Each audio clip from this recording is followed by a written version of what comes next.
Meet Stina and Luis. She's the co-founder and he's the corporate chef of Nordic Waffles. Their products are being sold across 10 states in the USA. It all started here in Minnesota about 6 years ago. First of all, you come from pretty different places, right? I mean, you're originally from Mexico. Yes, from Mexico. Originally from Norway. Uh-huh. And then you met in Minnesota? Yes. Stina earned herself the title of Waffle Queen in Norway, but she decided to move here where she could introduce her traditional heart-shaped waffles. Waffles in Norway is a big tradition, and it's also, you know, how kids in America make lemonade. That's what kids in Norway do too. They start selling their waffles and their little... A little waffle stand.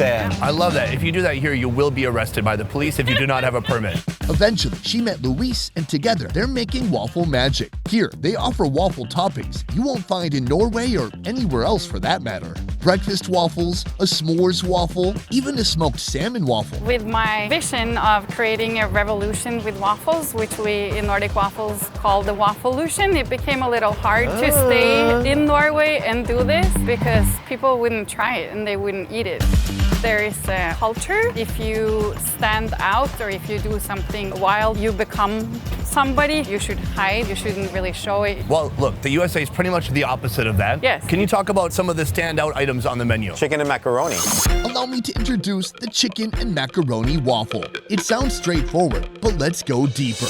It starts with the bone-in drumstick, which hangs out in a 24-hour marinade that contains buttermilk, salt, pepper, and secret rotisserie seasoning. How many portions do you sell a day? On average, we're selling about 300 portions Of that one? of that one waffle. Oh, yeah, just that one. Then it's rolled in a mixture of flour, cornstarch, and deep fried. I've had chicken and waffles that has a bone in, but I've also had tender styles. I think we'll figure it out. I can find my way around a waffle. Or a bone? Yeah. Absolutely. Next, the warm, soft, freshly made waffle is piled with mac and cheese. Then the chicken drummy, a bit of seasoning, honey, and finally, scallions.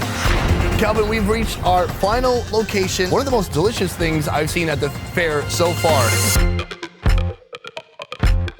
I think we just go for it. I'm gonna just take a bite of chicken. Chicken, Yes. and then chase it with a macaroni waffle chaser.